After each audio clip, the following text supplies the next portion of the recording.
Eu queria ouvir de você sobre uma possível separação entre o social e o futebol. Eu queria te perguntar o seguinte, de forma objetiva, como você é, didático, professor que é, como isso ajudaria o São Paulo no campo, cara? E assim, algum clube tem o futebol e social junto? A última vez que eu tentei debater isso, alguém falou para mim: "Mas o Flamengo tem". O Flamengo tem e mesmo assim são considerados, pelo menos aqui de hoje, um exemplo, né, um caso de sucesso. Eu queria ouvir de você, Felipe, no que isso seria benéfico para o São Paulo, né, essa separação, e se de fato o Flamengo é igual a gente, porque como eu falei, eu pelo menos sei porra nenhuma do que acontece ali, cara, Sim. na Não, política. o Flamengo, ele tem. Por que ele colhe os frutos agora deste crescimento? Porque ele é um clube que ele apertou o cinto quando deveria apertar para controlar as finanças ali. Ou seja, houve uma redução do endividamento do clube e ele volta a oxigenar, quer dizer, ele volta a buscar investimento, volta a ter caixa para fazer lá as contratações, as adequações todas internas e tudo mais.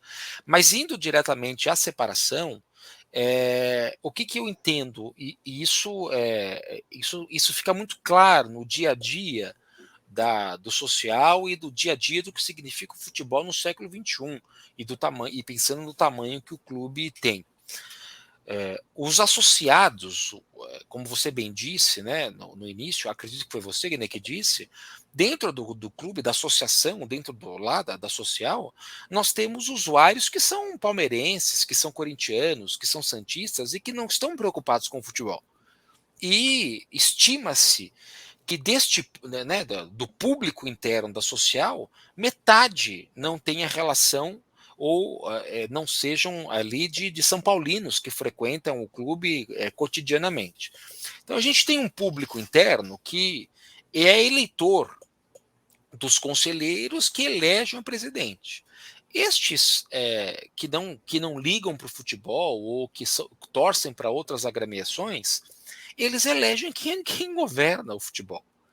Então, veja, se o Santista que está lá, o corintiano e o palmeirense, por favor, eles pagam as mensalidades, os São Paulinos também, pagam as mensalidades, eles querem um clube bacana para levar a família, para praticar o esporte, querem uma quadra bem montada, querem o biribol funcionando, querem o tênis funcionando, participam de campeonatos, interclubes e tudo mais, ótimo. É direito e é dever desses sócios cobrarem um clube maravilhoso, bem estruturado. E, de fato, o clube do São Paulo é muito bonito, é tudo muito bem montado, você sabe, tudo muito organizado, isso internamente é muito bacana. Mas qual é o nó? O nó é que isso deveria roubar energia apenas para aquilo, ou seja, gastar energia para militância política, para melhoria, eleger um presidente para o social, ou seja, um presidente que cuide do social. Então, quem está ali e frequenta, tem essa bandeira e gosta do clube, ótimo. Então, que se eleja alguém para cuidar do social. Qual é o nó?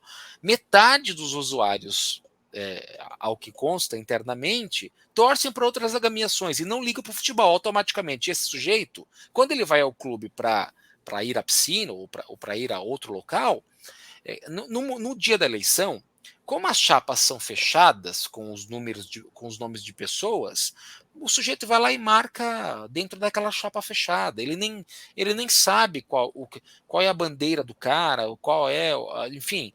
E às vezes a bandeira do cara, sabe qual é? Então eu vou defender a sauna. E ele quer ser conselheiro, mas a sauna não aparece no conselho. Não se debate a sauna no conselho. Não se debate o biribol no conselho.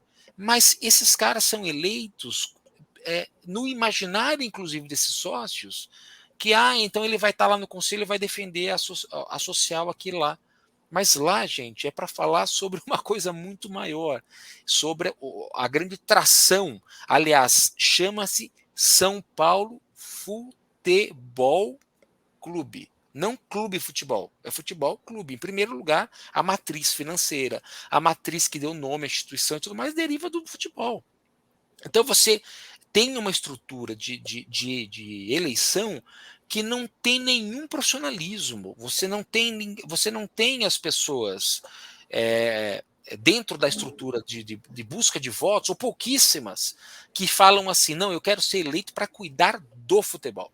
Que eu quero ser eleito para fiscalizar a atuação do presidente. Eu quero ser eleito para cumprir o papel de conselheiro efetivamente, que é essa de apresentar projetos, fiscalizar, aprovar contas, analisar balancetes e tudo mais. Você não tem isso. O cara é eleito porque fala que vai melhorar a sauna. Aliás, teve até na última eleição, um sujeito que ficou famoso porque soltou um vídeo da sauna, né? E isso acabou reverberando, né? Ah, não, me elejam para cuidar da sauna, que a sauna é um lugar de saúde, não sei o quê. Mas, gente, o conselheiro não é para isso. Então, por isso que a separação do futebol do social ele é fundamental. Agora, qual o modelo de separação? O que a gente entende? Que isso precisa ser debatido. Isso não deve ser engavetado. Tem um projeto belíssimo, um estudo e com grandes empresas que fazem auditoria e tudo mais, das maiores, que fizeram parte desse estudo, que deram parecer. Onde está o estudo? E é um estudo que não fala em rompimento definitivo. Não fala numa circunstância de não, vamos vender a marca. Não é nada disso. Veja, o São Paulo Futebol Clube, na estrutura atual, manteria o controle acionário de mais de 50% das ações e venderia o restante para quem interessasse ali para investimentos e tudo mais. Então, há uma esquizofrenia, portanto. Você não consegue pensar no futebol, e aí a pergunta, o resultado é direto. Chega ao campo diretamente. Porque quem administra o clube, ele bebe, ele vende um local que não pensa no futebol, como primeiro momento da vida dele.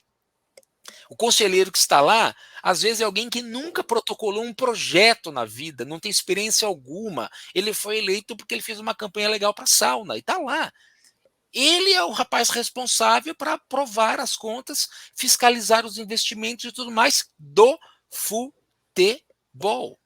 Porque os grandes contratos são aprovados no conselho. Contratos de pequenas despesas nem passam pelo conselho. A reforma da sauna não passa pelo conselho. A reforma do campo do society, da social, não passa pelo conselho, porque a grana sai do caixa da social e como a verba é menor do que o número previsto no estatuto, isso não é aprovado no conselho. Mas o cara foi eleito com a bandeira política de como se isso fosse aprovado no conselho. Então, o conselheiro eleito, ele pouco liga para o futebol às vezes. Aliás, gente, pelo amor de Deus, e é fato isso, nós temos diversas denúncias de conselheiros que não são são paulinos. E eles precisam declarar a fé são paulina e tudo mais. Mas o sujeito, às vezes, ele é bacana, ele é um cara super político, ativamente no São Paulo e tudo mais, ele lidera o biribol. Ele foi eleito, ele diz que é São Paulino, mas ele não é. Então, veja como essa estrutura organizacional, ela chega ao campo de futebol de maneira cristalina. E aí impacta pagamento, vai lá na ponta, né? Se você não fiscaliza bem, a estrutura comete disparates. Se ela comete disparates, falta dinheiro. Se falta dinheiro, o jogador não recebe o salário. Se não recebe o salário, a bola não entra no gol. Então é um efeito cascata dentro dessa lógica.